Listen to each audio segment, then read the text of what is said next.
Ce qui attirait les foules dans ce village perdu de la Dombes, du vivant du Saint Curé d'Ars, ces gens venaient recevoir son pardon, le pardon de Dieu, dans la confession sacramentelle.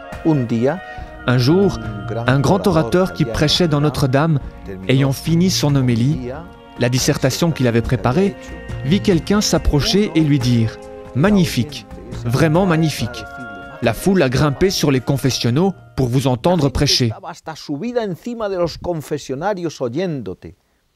Et lui, qui était un homme humble, bien que brillant, lui répondit « C'est vrai, je les fais monter sur les confessionnals, mais le Saint Curé d'Ars les y met. »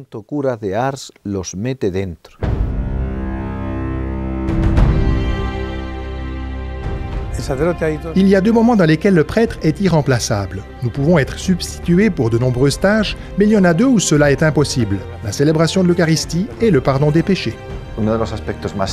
Un des aspects les plus importants de ma vie en tant que prêtre est la confession, dans laquelle je peux palper l'action de l'Esprit Saint, qui console, qui purifie et qui lave.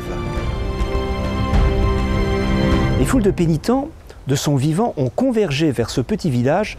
Elles étaient comme aimantées par la figure de ce prêtre, car elles savaient en particulier qu'en se confessant à Saint Jean-Marie Vianney, elles allaient à la source de la miséricorde et donc du pardon. Le prêtre a pour ministère particulier le ministère de la pénitence, le ministère de la confession. Ce n'est pas une chose en plus, c'est une caractéristique essentielle de la fonction sacerdotale. De plus, l'existence sacerdotale est précisément une existence de réconciliation. C'est une existence par laquelle est apporté le pardon et la miséricorde, et qui rend présent le Christ, lui qui n'est pas venu pour condamner le monde, mais pour le sauver, afin que le monde entier puisse entrer dans la miséricorde divine.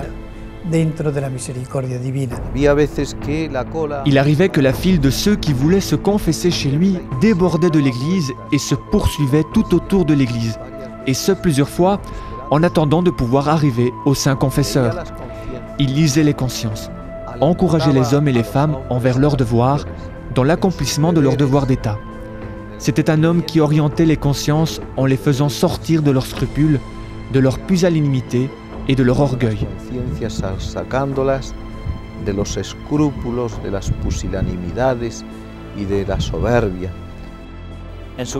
Dans le témoignage de sa vie, nous pouvons contempler comment, au-delà de tous les plans pastoraux, la fécondité du sacerdoce dépend de l'union du prêtre avec le Christ. Et il s'est consacré à la rechercher complètement à travers la prière et la pénitence. Ce qui compte vraiment pour qu'un prêtre donne de vrais fruits, c'est d'être intimement uni à la vigne, au Christ. Au plus, le prêtre suit l'exemple de Saint Jean l'Évangéliste, qui a posé sa tête sur le cœur de Jésus et qu'il fait de même, c'est-à-dire qu'il pose sa tête sur la petite porte du tabernacle. Et nous pourrions dire, au rythme de l'Eucharistie, au plus et de toute évidence, il trouvera des ressources absolument inespérées.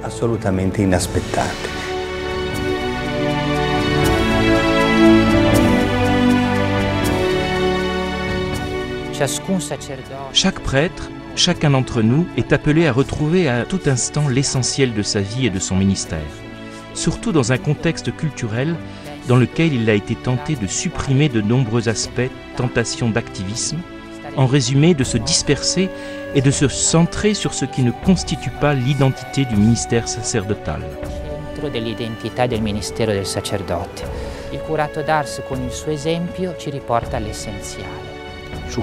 Sa journée commençait toujours par 2 heures de prière.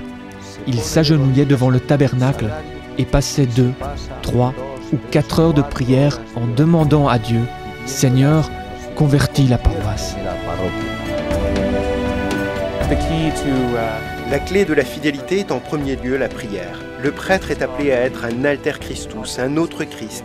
Et s'il ne connaît pas la personne du Christ, il ne sera jamais effectif, il ne sera jamais heureux. Il ne comprendra jamais où se trouve l'essence et le sens de son être, auquel il fut conformé sacramentellement.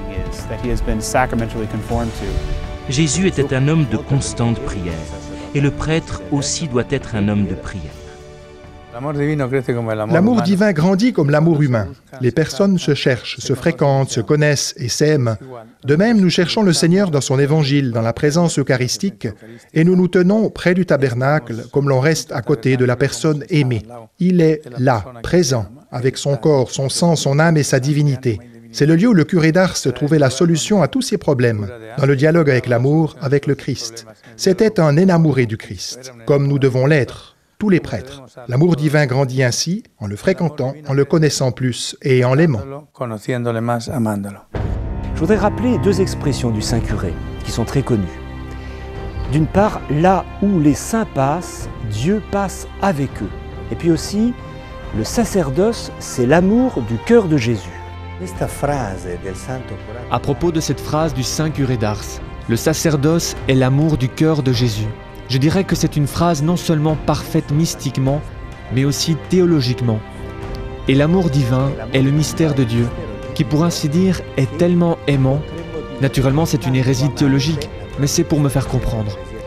Tellement aimant, donc qu'il ne peut pas rester seul, c'est-à-dire qu'il doit faire participer tous les autres à cet amour.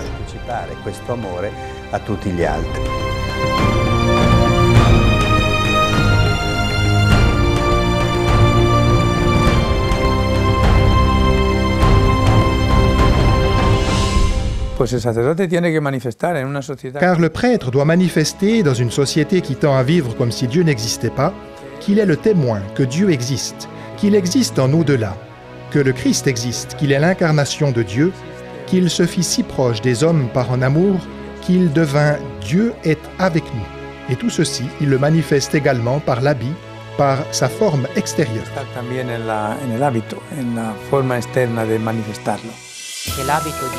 L'habit parle d'une appartenance, l'appartenance du prêtre au Seigneur et à l'Église. Pour cette raison, je crois que tout prêtre devrait porter avec joie l'habit qui lui est propre, justement pour affirmer ainsi son appartenance à Jésus et à son Église. C'est aussi une manifestation d'amour. Celui qui aime n'a pas peur de manifester son amour. J'invite donc tous mes frères dans le sacerdoce à ne jamais occulter qu'ils sont prêtres.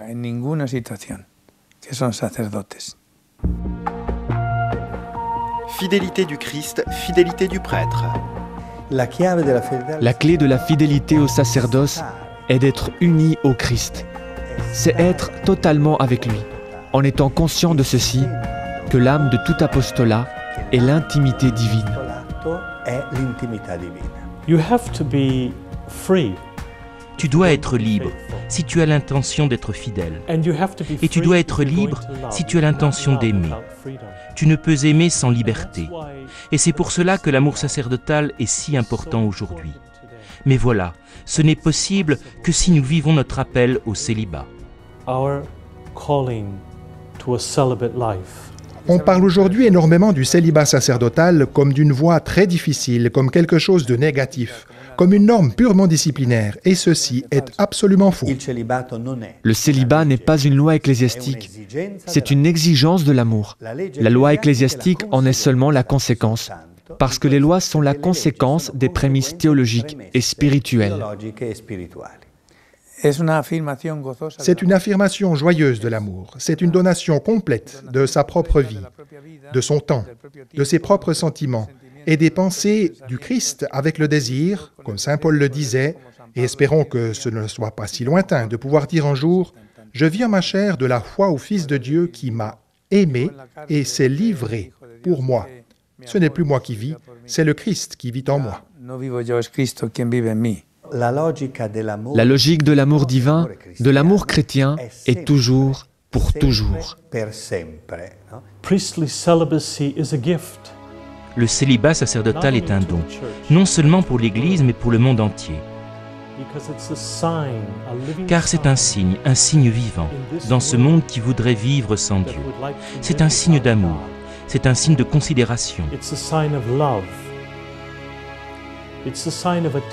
C'est un signe de responsabilité et de plein engagement. C'est un signe qui s'ouvre à une dimension transcendante.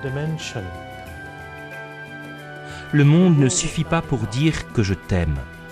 le célibat devient non plus un acte d'amour pour le monde, mais un signe d'espérance pour le monde.